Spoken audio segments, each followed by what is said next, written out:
बिस्मिल्लाहिर्रहमानिर्रहीम। आज हमने जो टॉपिक डिस्कस करना है उसका नाम है इलेक्ट्रॉन वोल्ट। इलेक्ट्रॉन वोल्ट को डिस्कस करने के लिए अगेन हम इलेक्ट्रिक पोटेंशियल के टॉपिक को रिव्यू करते हैं। इलेक्ट्रिक पोटेंशियल के टॉपिक में हमारे पास दो पैरेलल प्लेट्स थी। एक प्लेट पे पॉजिटिव चार्ज था, दूसरी प्लेट पर नेगेटिव चार्ज था। इस अरेंजमेंट के दरमियान में हमने एक चार्ज रखा Q, और वो चार्ज हमने जो ही रखा था तो वो पॉजिटिव प्लेट की तरफ अट्रैक्ट हुआ था by electrostatic force F is equals to QE। यहाँ पे Q ये चार्ज है, E stands for the electric field that is present in that arrangement. इस पूरी अरेंजमेंट में अगर हम इन प्लेट्स को नेम दें, इसको B प्लेट का नेम दें और इसको A प्लेट का नेम दें, तो इसका पोटेंशियल VA हो जाएगा और इसका इलेक्ट्रिक पोटेंशियल VB कहलाएगा। ऐसी अरेंजमेंट के अंदर अगर हम एक्सटर्नल फोर्स को ज़ीरो कर दें, यानी बाहर से इस सिस्टम को कम्प्लीटली आइसोलेटेड कर दें, कोई एक्सटर्नल फोर्स मौजूद ना हो, तो ऐसी कंडीशन में कि चार्ज जो नेगेटिव चार्ज है इस केस में ये पॉजिटिव प्लेट की तरफ अट्रैक्ट होगा by a force F is equals to QE। यहाँ पे हम इलेक्ट्रिक पोटेंशियल के टॉपिक को रिव्यू करते हैं। Change in potential, change in electric potential is equals to change in potential energy per unit charge. यहाँ से चेंज इन पोटेंशियल एनर्जी को फाइंड कीजिए जो कि आएगी change in electric potential into charge.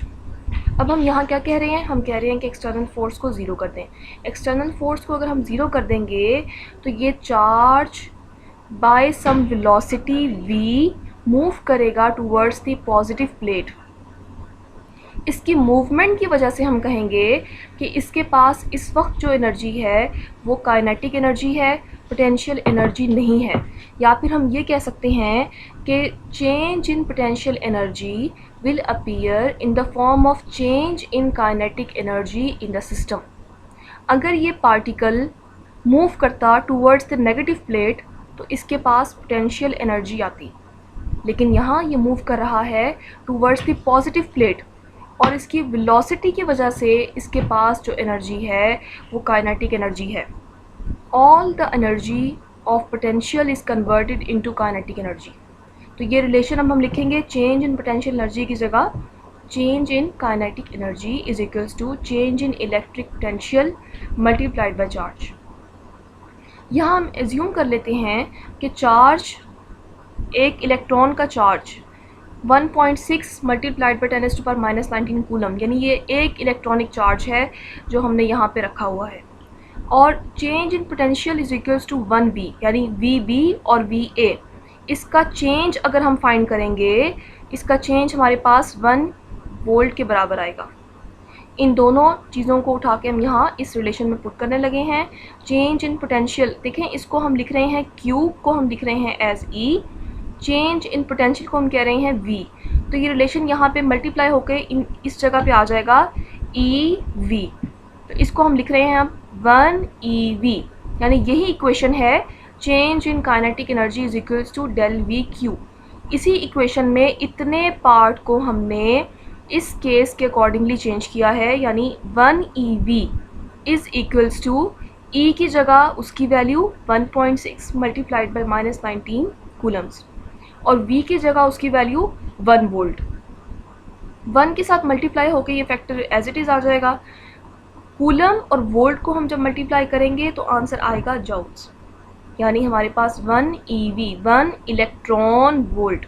E stands for electron, V stands for volt. 1 electron volt is equals to 1.6 multiplied by -10⁻⁻19 joules. ये unit है energy का, यानी हम यहाँ पे इलेक्ट्रॉन वोल्ट को कह सकते हैं कि electron volt is a unit of energy. इसको अब हम डिफ़ाइन करते हैं कि इलेक्ट्रॉन वोल्ट को हम कैसे डिफ़ाइन कर सकते हैं। The amount of energy gained और lost by an electron as it is moved through a potential difference of 1 volt. यानी ये वो एनर्जी है जो कोई भी पार्टिकल या तो लॉस करता है या गेन करता है अगर उसको हम 1 वोल्ट के पोटेंशियल डिफरेंस के थ्रू में मूव करें। अब ये रिलेशन हम लिखते हैं 1EV is equals to 1.6 multiplied by 10⁻⁻19 joules. ये इक्वेशन हमने यूज़ करनी है अगर हमें कहा जाए कि हमने किसी भी गिवन एनर्जी को जो ईवी में हो उसको हमने जाउल में कन्वर्ट करना है। यानी अगर हमें कहा जाए कि 2 EV फाइंड करें या 3 EV फाइंड करें, तो उसके लिए हम क्या करेंगे, हम 1.6 मल्टीप्लाइड बाई 10⁻⁻19 जॉल्स के साथ में 2 को मल्टीप्लाई करेंगे, जो भी आंसर आएगा वो एनर्जी जॉल्स में कन्वर्ट हो जाएगी। बिल्कुल ऐसे ही अगर हमें कहा जाए कि 3 EV की एनर्जी फाइंड करें, तो उसके लिए हम क्या करेंगे, हम इस रिलेशन को यूज़ करेंगे। इस रिलेशन में हम 1.6 10⁻⁻19 जाउल्स के साथ मल्टीप्लाई कर देंगे 3 को, जो आंसर आएगा वो यहाँ पे हम कहेंगे कि 3 EV उसके इक्वल्स है। यानी ये रिलेशन हम तब यूज़ करते हैं जब हमने इलेक्ट्रॉन वोल्ट से जाउल्स में जाना हो, जब हमने कन्वर्जन करनी हो इलेक्ट्रॉन वोल्ट से जाउल्स में। अगर हमने इसके उलट कन्वर्जन करनी हो, इसकी कन्वर्स बात करनी हो, यानी हमने जाउल से इलेक्ट्रॉन वोल्ट्स में जाना हो, तो उसके लिए हमें इतना फैक्टर, ये 1.6 10⁻⁻19 को जो यहाँ मल्टीप्लाई हो रहा है, इसको यहाँ पे डिवाइड करना पड़ेगा। यानी ये रिलेशन लिखा जाएगा 1 joules is equals to 1 EV as it is. इतने फैक्टर को यहाँ डिवाइड कर दीजिए, 1 EV divided by 1.6 multiplied by 10⁻⁻19। यानी अब ये रिलेशन हमने तब यूज़ करना है जब हमें कहा जाए कि जाउल से इलेक्ट्रॉन वोल्ट्स में कन्वर्ट कीजिए। किसी भी इक्वेशन को, किसी भी न्यूमेरिकल में हमें अगर जाउल से इलेक्ट्रॉन वोल्ट्स में जाना हो तो हम ये रिलेशन यूज़ करेंगे। यानी जो भी न्यूमेरिकल वैल्यू होगी उसको हम डिवाइड कर देंगे 1.6 मल्टीप्लाइड बाई 10⁻⁻19 से, तो वो इलेक्ट्रॉन वोल्ट से जाउल्स में कन्वर्ट हो जाएगी।